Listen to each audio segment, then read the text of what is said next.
Saudara-saudara, saya ingin menyampaikan sebuah renungan singkat tentang inisiatif.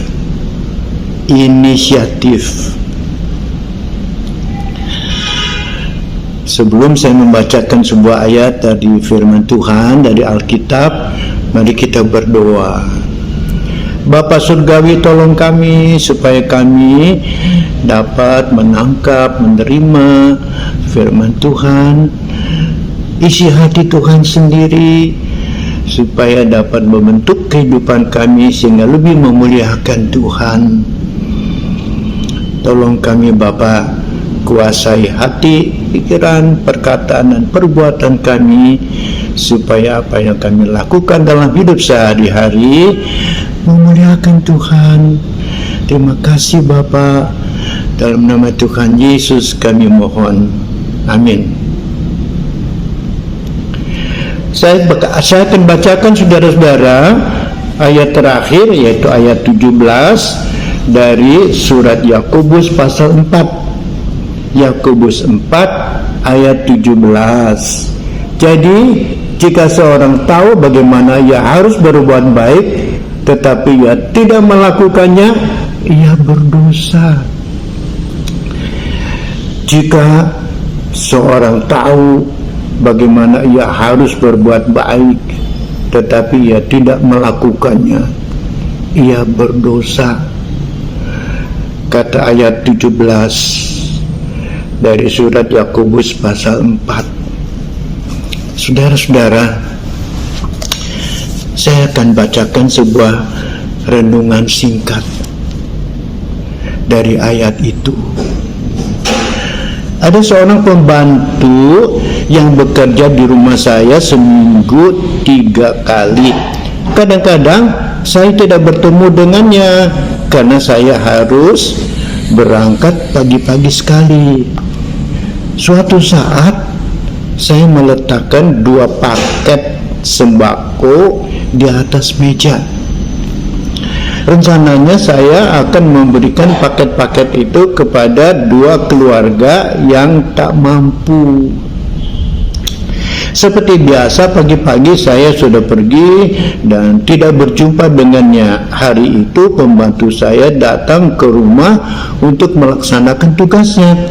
Di sore hari saya terkejut karena kedua paket sembako yang diletakkan di atas meja itu ternyata sudah tidak ada. Ketika saya memeriksa lemari di dapur, ternyata isi sembako tersebut sudah ditata rapi di dalam lemari tersebut. Rupa-rupanya tanpa diperintah, pembantu saya langsung membersihkan dan merapikan rumah. Ia berinisiatif untuk menata kedua paket sembako itu supaya tidak kelihatan berantakan. Mungkin ia berpikir bahwa kedua paket sembako itu akan digunakan untuk keperluan saya sehari-hari. Sekalipun tindakan sang pembantu itu sebenarnya kurang tepat, namun saya melihat bahwa ia sebenarnya memiliki inisiatif yang baik. Ia tahu dan mau melakukan apa yang perlu dilakukan sebelum ia diminta untuk melakukannya. Ia memahami bahwa tugasnya adalah untuk menata rumah supaya bersih dan rapi. Tentu saja ketika ia melihat kedua paket sembako itu bergeletakan di atas meja, maka ia berinisiatif untuk menatanya. Dalam hidup ini, inisiatif merupakan salah satu karakter dasar yang diperlukan dalam berbagai bidang kehidupan. Dalam lingkup pekerjaan, sekalipun seorang karyawan diatur oleh rincian tugas atau job description, ia tetap harus membuka diri bagi berinisiatif. Ia tidak perlu menunggu perintah atasannya. Jika ia bisa berbuat yang baik demi kepentingan yang lebih luas, maka ia terpanggil untuk melakukannya walaupun itu bukan tugas utamanya. Kesadaran untuk berinisiatif sebenarnya merupakan karakter Kristiani yang harus kita miliki. Sebagai contoh, jemaat Makedonia dalam bacaan kita tadi, pada saat itu jemaat tersebut merupakan jemaat yang serba berkekurangan secara materi. Artinya mereka dibatasi oleh keadaan untuk bisa berbuat banyak. Ketika mereka mendengar bahwa saudara-saudaranya di jemaat Yerusalem sedang menderita kekurangan, mereka meminta, bahkan mendesak kepada para rasul untuk bisa dilibatkan dalam pelayanan kasih bagi jemaat Yerusalem.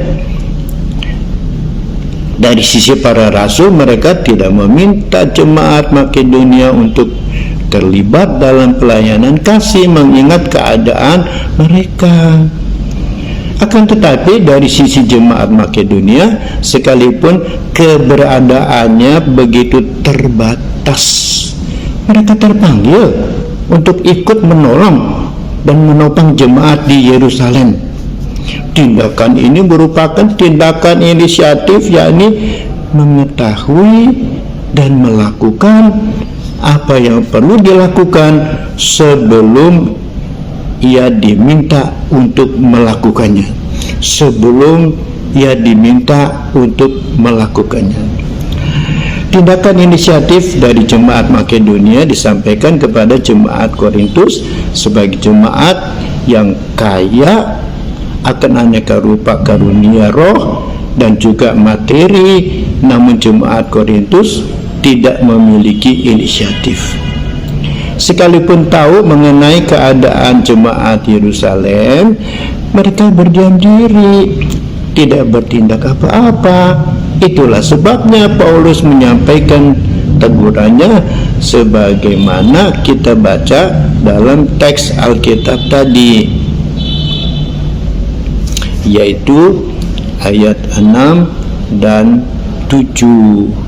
Orangnya berinisiatif, berusaha untuk menghindari teguran, karena itu yang melakukan sesuatu yang positif atas dasar kesadarannya sendiri.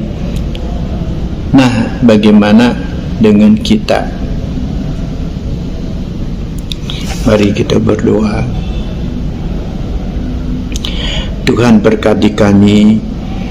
Walaupun soal kecil, kami mulai mengadakan atau melakukan inisiatif yang baik untuk membangun kasih dalam kehidupan kami sehari-hari.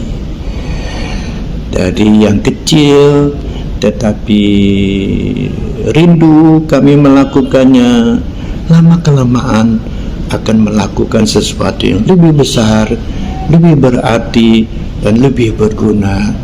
Semuanya itu punya tujuan untuk memuliakan Tuhan melalui perbuatan kasih dalam hidup sehari-hari.